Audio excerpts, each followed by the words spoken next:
నమస్తే, welcome to Leo. పూర్తి భారతదేశాన్ని ఇప్పుడు చర్చించుకునేలా చేసింది డీలిమిటేషన్. అసలు డీలిమిటేషన్ అంటే ఏంటి? దీని గురించి చెన్నైలో ఈరోజు ఒక సభ కూడా జరగబోతుంది. అన్ని పార్టీల నేతలు రాబోతున్నారని చెప్పి కొన్ని వార్తలు. మొత్తానికి దీనిపై జగన్ స్పందన ఏంటి అంటూనే ఒక లేఖ అయితే రాయడం జరిగింది. మొత్తానికి ఆ లేఖలో ఉన్నటువంటి సారాంశం ఏంటి? మొత్తానికి మోడీని ఎదిరిస్తున్నాడా?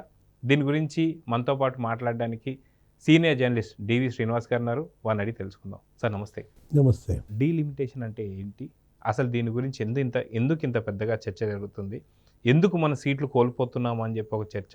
ఇదే విధంగా మనం చూసుకుంటే చంద్రబాబు నాయుడు గారు కూడా ఖచ్చితంగా ఎక్కువ మంది పిల్లల్ని కనండి అని చెప్పి మాట్లాడారు. గతంలో మీరు పిల్లల్ని తక్కువ కనండి, ఒకరు ముద్దు ఇద్దరికన్నా హద్దు వద్దు అన్నట్టుగా మాట్లాడారు.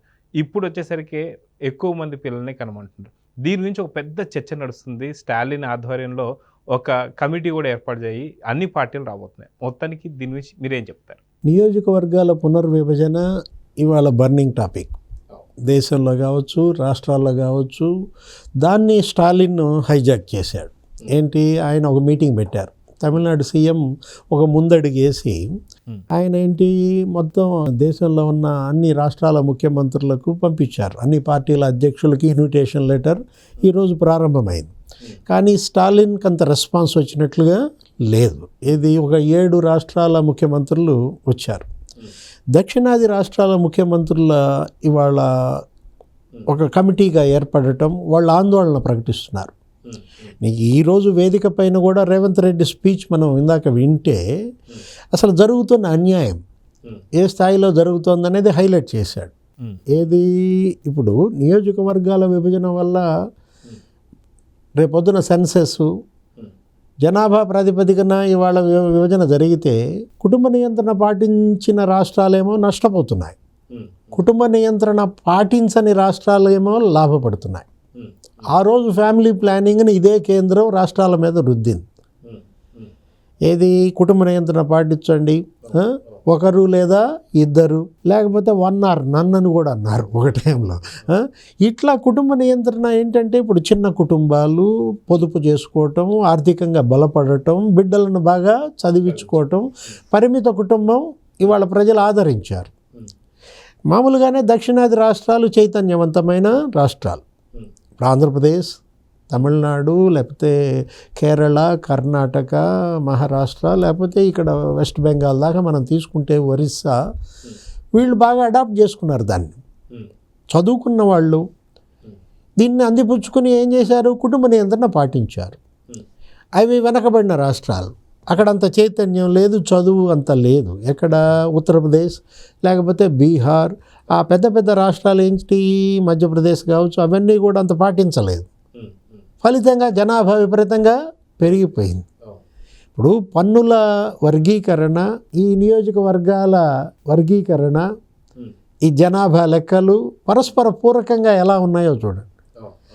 అంటే ఇప్పుడు పన్నులు కేంద్రం జనాభా దామాషా ప్రాతిపదికన ఇవ్వడం ద్వారా ఇప్పుడు రేవంత్ రెడ్డి వాళ్ళ ఆందోళన, స్టాలిన్ ఆందోళన ఏంటి, మేము కేంద్రానికి ఎక్కువ పన్నులు కడుతున్నాం, జనాభా తక్కువ ఉంది, కేంద్రం నుంచి మాకు వచ్చే పన్నుల వాటా తగ్గించడం ఏంటి.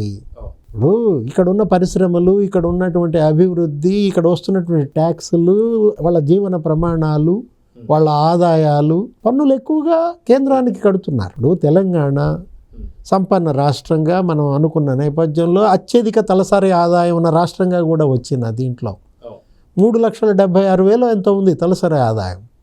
అతను ఏమన్నాడు రేవంత్ రెడ్డి, వాళ్ళ నేను రూపాయి కడుతున్నాను ఆ రాష్ట్రం నుంచి కేంద్రానికి, నాకు కేంద్రం నుంచి తిరిగి వస్తుంది 42 పైసలు. అన్యాయం కదా. ఈ వాదనకి ప్రజల్లో కూడా బలం చేకూరుతోంది.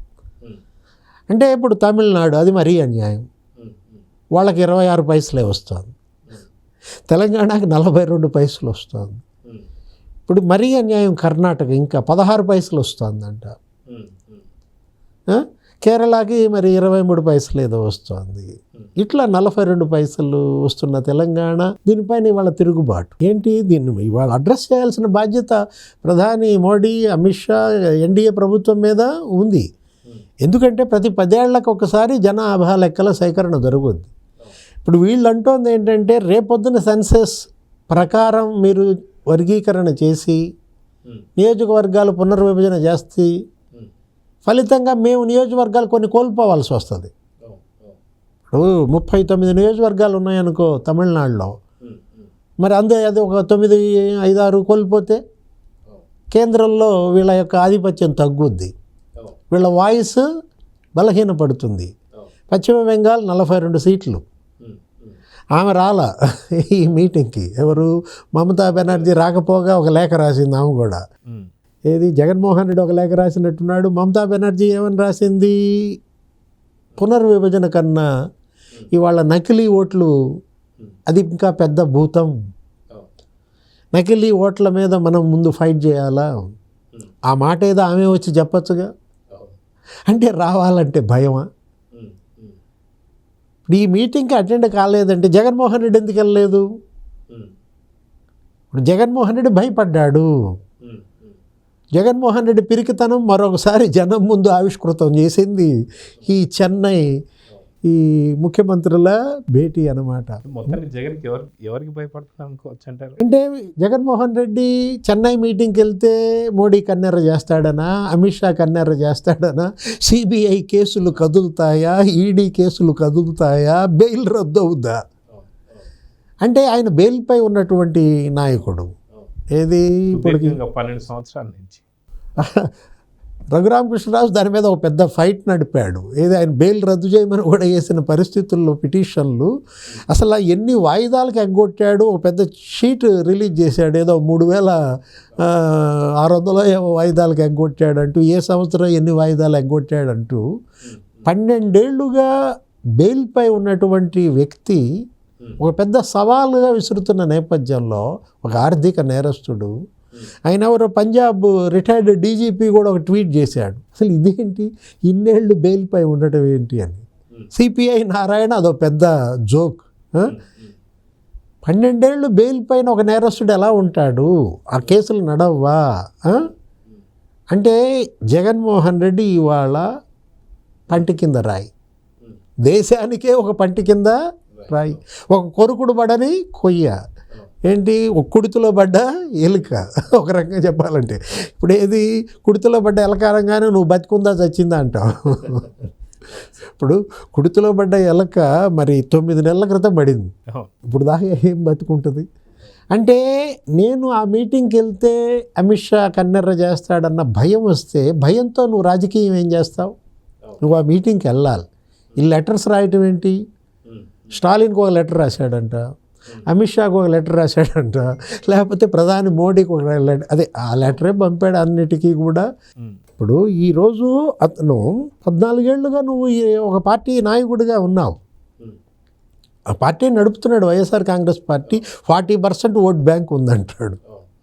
40% దమ్ము లేదా మీటింగ్కి వెళ్ళటానికి? ఇప్పుడు ఇదే చంద్రబాబు మీటింగ్కి వెళ్ళకుండా ఉంటాడా? అంటే చంద్రబాబు వాళ్ళు ఎందుకు వెళ్ళలేదని అడగచ్చు. ఆయనకు కూడా ఆహ్వానం వచ్చింది, ఆయన ఎందుకు వెళ్తారో? ఆయన ఎన్డీఏలో భాగస్వామి. ఇప్పుడు ఈ మీటింగ్ ఎన్డీఏ భాగస్వామ్య పక్షాలన్నీ బాయ్కాట్ చేస్తాయి. ఇప్పుడు బీజేపీ ముఖ్యమంత్రులు రారు, బీజేపీతో పాటు వీళ్ళు ఉన్న నేపథ్యంలో, కాకపోతే వీళ్ళ ఆందోళన వీళ్ళకుంటుంది. వీళ్ళు కూడా ప్రధానికి లేఖలు రాయొచ్చు. ఏంటి? లేదు, అసలు లేఖలు రాసే పని ఏముంది, వీళ్ళు ప్రధాని కలిసినప్పుడే అడుగుతారు. చంద్రబాబు రేపెప్పుడో ప్రధాని కలిసినప్పుడు దీని గురించి డిస్కషన్లో, మరి దీనివల్ల ఆంధ్రప్రదేశ్ కూడా అన్యాయం జరుగుతుంది, తెలంగాణకే కాదు మాకు కూడా తక్కువే వస్తుందంటూ. ఇప్పుడు కేంద్ర పన్నుల్లో ఉత్తరప్రదేశ్ కట్టే రూపాయిలో, ఇప్పుడు ఉత్తరప్రదేశ్ రూపాయి కడితే 2 రూపాయలు వస్తుందంట. అంటే అదేంటి? Double bonanza. వాళ్ళు కట్టేది రూపాయి, 2 రూపాయలు లబ్ధి పొందుతున్నారు కేంద్రం నుంచి. ఉత్తరప్రదేశ్ బీహార్ రూపాయి కడితే 6 రూపాయలు 3 పైసలు వస్తుంది, 6 times బెటర్. అంటే బీహార్ కట్టే పన్నుల కన్నా కేంద్రం 6 రెట్లు బీహార్కి పెడుతోందంటే, ఏంటి ఇవాళ మూతులు కట్టి అన్న ఏదో ఉంటుంది, ఏదో మన ఒక పాట, పెతుకుతున్నారు మూతులు కట్టి అని చెప్పి, మూతులకి చిక్కం కట్టి పాలు పితుకుతున్నారు అన్నట్టు. ఒక గొప్ప కవి ఒక ఇది రాస్తాడు, రాయపల్లి సుబ్బారావు లాగా. అప్పుడు బ్రిటిష్ వాళ్ళ మీద రాశాడు ఆయన. ఇప్పుడు మరి తెల్లదొరల పాలన కాదు కదా. ఆ, ఇప్పుడు మరేంటి ఈ విధంగా మూతులు చిక్కగట్టి మరి మీరు పిండుకుంటే ఎట్లా కుదురుద్ది? ఇవన్నీ కామధేనువుగా భారతదేశానికి మారిన పరిస్థితుల్లో తెలంగాణ వీళ్ళు పన్నులేమో ఎక్కువ కడుతున్నారు. తమిళనాడు ఎక్కువ పన్నులు కట్టిన వాళ్ళకి మరి ఎక్కువ నిధులు ఇవ్వాలా. అది లేకపోగా ఏం జరుగుతోంది, తక్కువ పన్నులు కట్టిన వాళ్ళకి 6 రెట్లు ఇవ్వడం, 2 రెట్లు ఇవ్వడం. ఇవాళ మరి మధ్యప్రదేశ్, ఉత్తరప్రదేశ్, బీహార్ వీటికే మొత్తం దోచిపెడుతున్నారన్న చెడ్డ పేరు వస్తున్న నేపథ్యంలో దీనికి ఒక లాజికల్ ఎండ్ రావాలి. దీనిపైన ఒక విస్తృత చర్చ జరగాలి. ఏదైనా ఒక సమస్య వచ్చినప్పుడు, ఒక ఆందోళన ప్రజల్లో వచ్చినప్పుడు డిబేట్ జరగాలి, డైలాగ్ అవసరం. వీలైతే ప్రధాని మోడీ దీనిపైన ఒక అఖిలపక్ష భేటీని పిలవాల్సిన అవసరం ఉంది. వీళ్ళ ఆందోళనని మరి అడ్రస్ చేయాల్సినటువంటి అవసరం ఉంది. ఆ దిశగా మరి కేంద్ర ప్రభుత్వం చర్యలు ఏం తీసుకుంటుందో చూద్దాం. సో ఖచ్చితంగా సార్, మీరు అన్నట్టుగా జగన్కి ఆ 40% దమ్ము లేదా, అందుకే ఆ యొక్క మీటింగ్కి వెళ్ళలేదా, లేఖల ఈ ప్రేమ లేఖల వ్యవహారం ఏంటనేది దాని గురించి కూడా తను క్లారిటీ కూడా ఇవ్వాలని కోరుకుందాం. నమస్తే. నమస్తే. Please subscribe to Leo News for more videos.